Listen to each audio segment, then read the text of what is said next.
Infinite Jest by David Foster Wallace.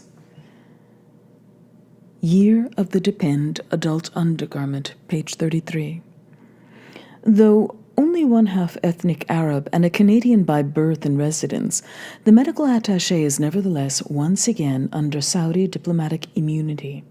This time as a special ear-nose-throat consultant to the personal physician of Prince Q, the Saudi Minister of Home Entertainment, here on northeastern USA soil, with his legation to cut another mammoth deal with Interlaced Tel Entertainment. The medical attaché turns 37 tomorrow, Thursday, 2nd of April, in the North American Lunar YDAU. The legation finds the promotional subsidy of the North American calendar hilariously vulgar, to say nothing of the arresting image of the idolatrous West's most famous and self-congratulating idol, the colossal libertine statue, wearing some type of enormous adult-designed diaper, a hilariously apposite image popular in the news photos of so many international journals. The attaché's medical practice being normally divided between Montreal and the Rubs Al Khali, it is his first trip back to USA soil since completing his residency 8 years ago.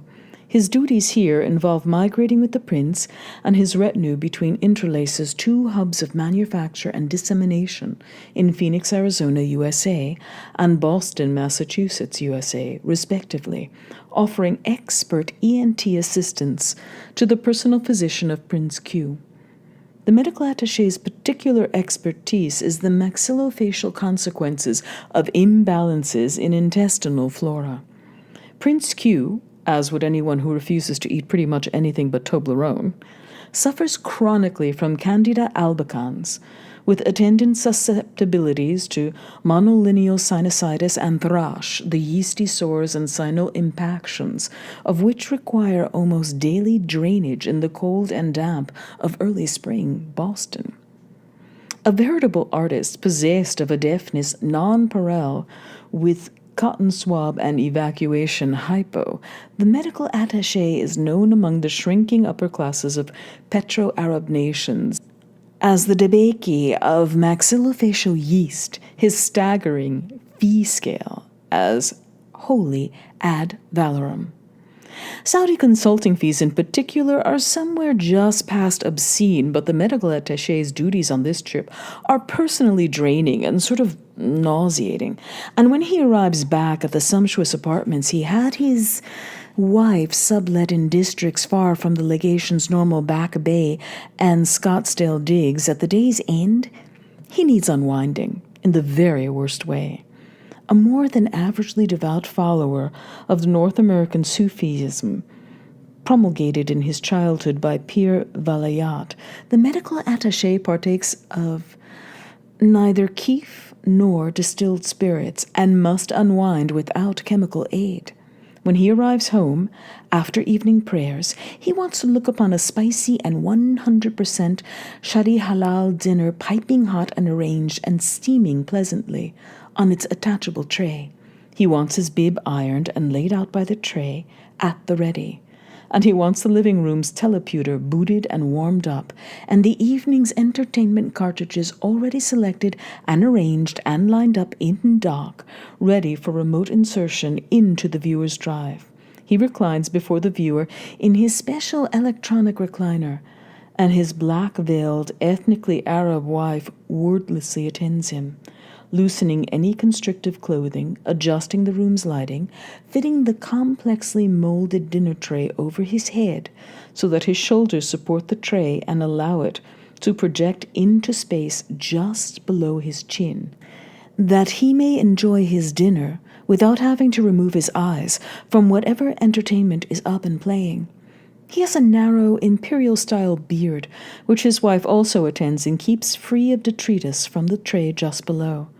The medical attaché sits and keeps watch and eats and watches, unwinding by visible degrees, until the angles of his body in his chair and his head on his neck indicate that he has passed into sleep at which point his special electronic recliner can be made automatically to recline to full horizontal, and luxuriant silk analog bedding emerges flowingly from long slots in the appliance's sides. And, unless his wife is inconsiderate and clumsy with the recliner's remote handheld controls, the medical attaché is permitted to ease effortlessly from unwound spectation into a fully relaxed night's sleep, still right there in the recumbent recliner. The TP set to run a recursive loop of low-volume surf and light rain on broad green leaves. Except, that is, for Wednesday nights, which in Boston are permitted to be his wife's Arab Woman's Advanced League tennis night with the other legation wives and companions at the plush Mount Auburn Club in West Waterton, on which nights she is not around wordlessly to attend to him, since Wednesday is the USA weekday on which fresh Toblerone hits Boston, Massachusetts, USA, Newberry Street's import confectioner's shelves.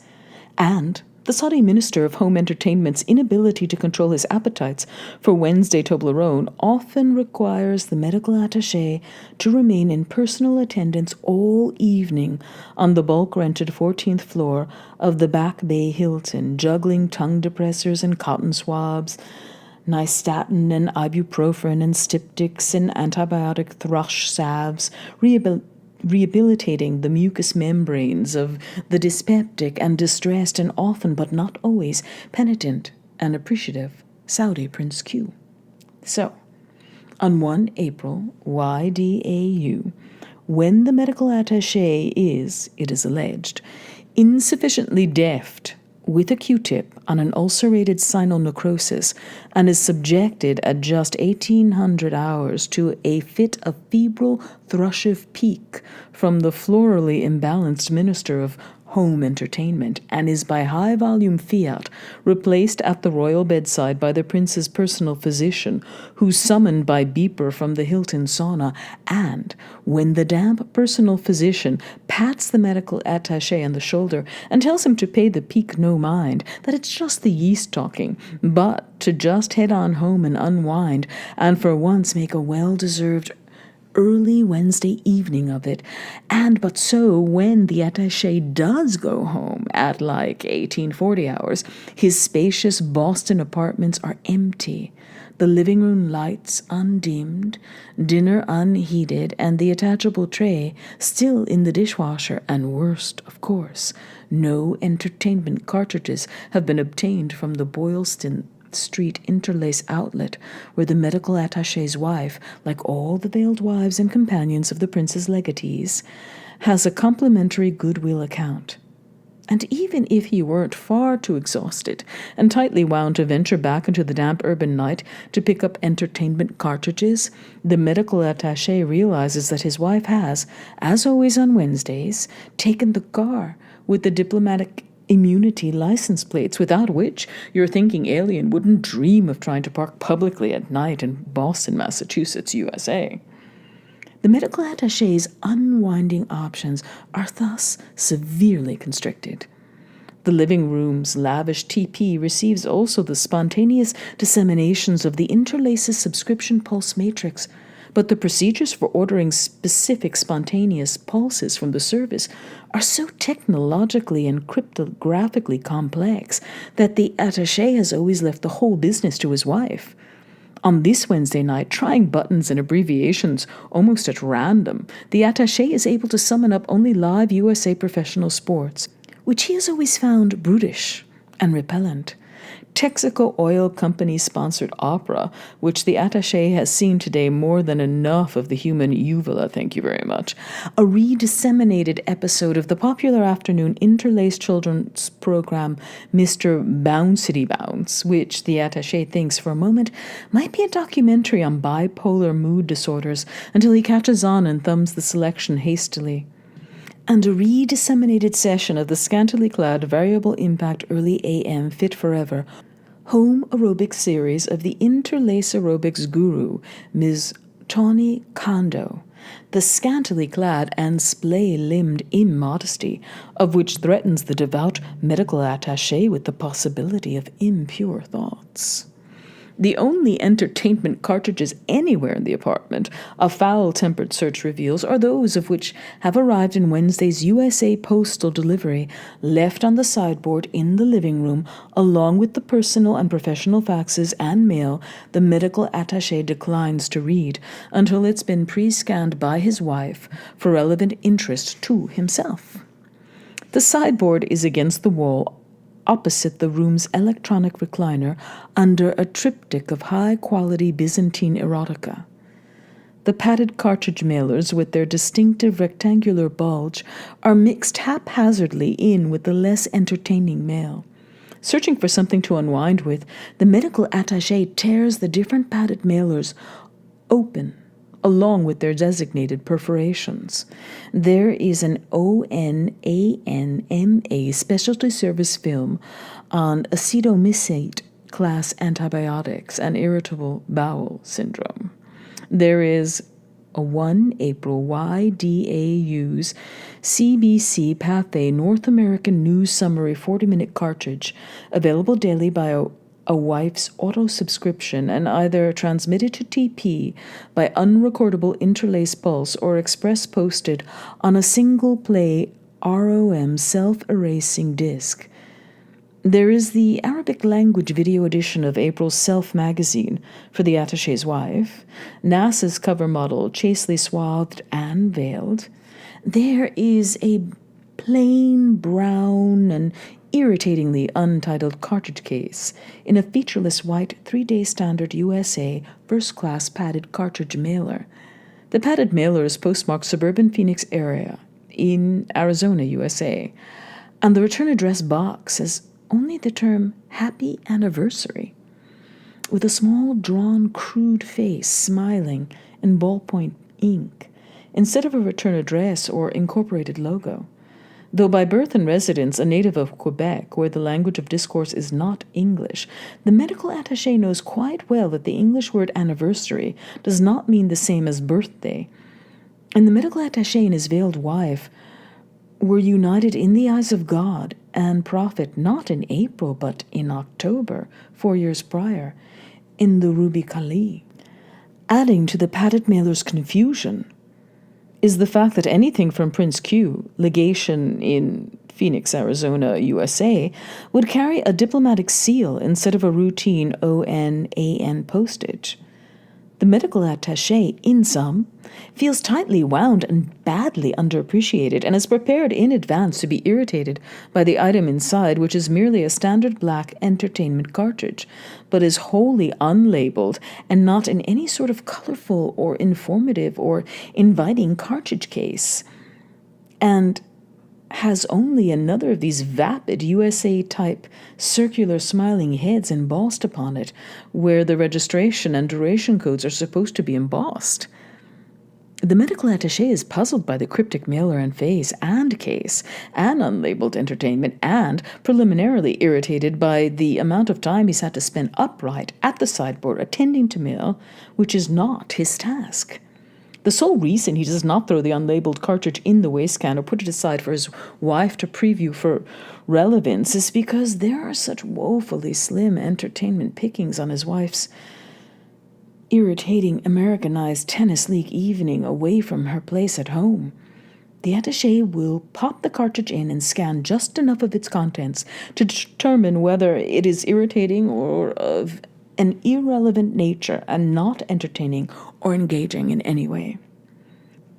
He will heat the prepared halal lamb and spicy halal garnish in the microwave oven until piping hot, arrange it attractively on his tray, preview the first few moments of the puzzling and or irritating or possibly mysteriously blank entertainment cartridge first, then unwind with the news summary, then perhaps have a quick unlibidinous look at NASA's spring line of sexless black devout women's wear. Then we'll insert the recursive surf and rain cartridge and make a well-deserved early Wednesday evening of it, hoping only that his wife will not return from her tennis league in her perspiration-dampened black ankle-length tennis ensemble and remove his dinner tray from his sleeping neck in a clumsy or undeft fashion that will awaken him, potentially. When he settles in with the tray and cartridge, the TP's viewer's digital display reads 1927H. Year of the trial-sized Dove Bar. Wardine, say her mama ain't treat her right. Reginald, he come around to my blacktop at my building where me and Dolores Epps jump double dutch, and he say, Clennet, Wardine be down at my crib cry, say her mama ain't treat her right, and I go on with Reginald to his building where he live at.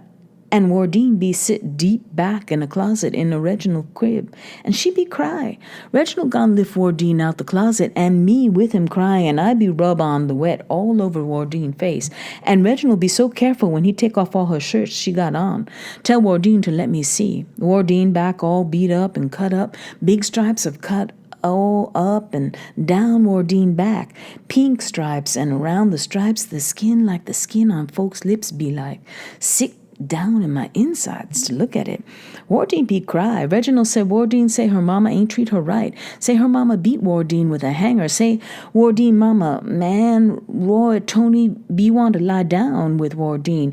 Be give Wardine candy and fives. Be standing her way in Wardine's face, and he ain't let her pass without all he the time touching her.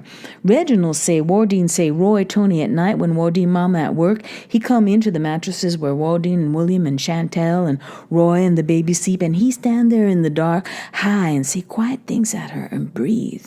Wardine mama say Wardine tempt Roy Tony into sin.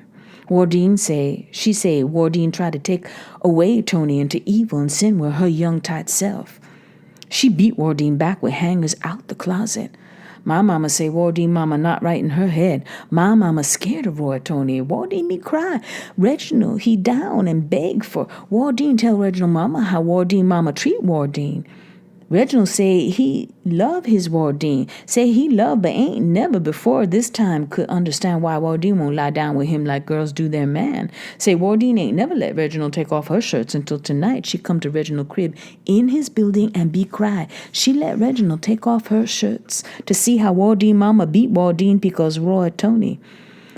Reginald love his Wardine. Wardine be like to die scared. She say no to Reginald, beg. She say if she go to Reginald mama, then Reginald mama go to Wardine mama, then Wardine mama think Wardine be lie down with Reginald.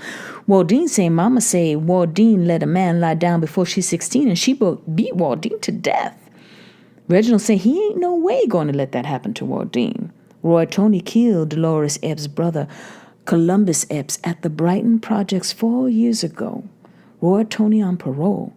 Wardine say he show Wardine he got something on his ankle, send radio signals to parole that he still be here in Brighton.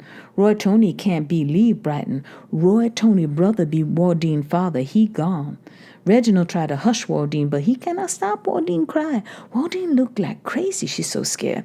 She say she kill herself if me or Reginald tell our mamas. She say, Clenette, you my half-sister. I am beg that you do not tell your mama on my mama and Roy Tony. Reginald tell Wardine to hush herself and lie down quiet. He put shed spread out the kitchen on Wardine's cuts on her back. He run his finger with grease so careful down pink lines of her getting beat with a hanger. Wardine says she do not feel nothing in her back ever since spring. She lies stomach on Reginald's floor and say she ain't got no feeling in her skin off her back. When Reginald gone to get the water, she asked me the truth. How bad is her back look? When Reginald look at it, is she still pretty? She cry. I ain't tell my mama on Wardine and Reginald and Wardine mama and Roy Tony. My mama scared of Roy Tony. My mama be the lady Roy Tony killed Columbus Epps over 4 years gone in the Brighton Projects for love. But I know Reginald tell. Reginald say he gon' die before Wardine mama beat Wardine again. He say he take himself up to Roy Tony and say him not to mess with Wardine or breathe by her mattress at night. He say he take himself down to the playground at the Brighton Projects where Roy Tony do business, and he go to Roy Tony man to man, and he make Roy Tony make it all right.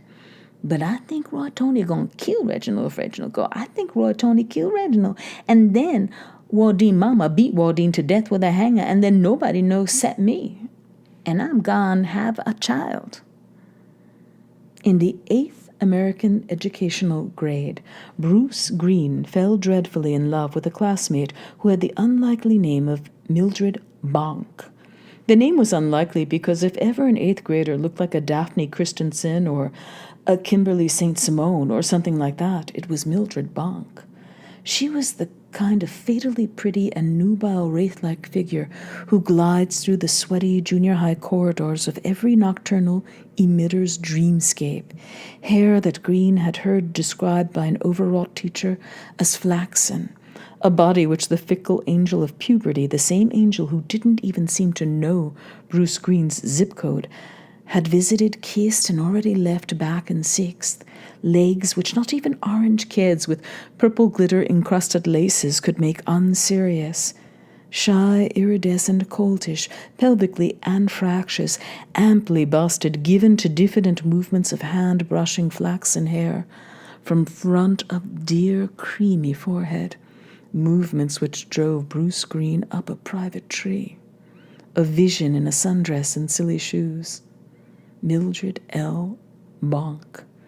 And then, but by 10th grade, in one of those queer, when did that happen, metamorphosis, Mildred Bonk had become an imposing member of the frightening Winchester High School set that smoked full-strength Marlboros in the alley between senior and junior halls and that left school all together at lunchtime, driving away in loud, low-slung cars to drink beer and smoke dope, driving around with second systems of illegal wattage, using Visine and chlorets, etc. She was one of them. She chewed gum, or worse, in the cafeteria, her dear, diffident face now aboard a mask of attitude. Her flaxen locks now teased and gelled into what looked like, for all the world, like the consequence of a finger stuck into an electric socket. Bruce Green saved up for a low-slung old car and practiced attitude on the aunt who'd taken him in. He developed a will. And by the year of what would have been graduation, Bruce Green was way more bored, imposing, and frightening than even Mildred Bonk. And he and Mildred Bonk and a tiny incontinent Harriet Bonk Green lived just off of the Alston Spur in a shiny house trailer with another frightening couple and with Tommy Ducey, the infamous hair-lipped pot and sundries dealer who kept several large snakes in unclean, uncovered aquara, which smelled, which Tommy Ducey didn't notice because his upper lip completely covered his nostrils, and all he could smell was lip.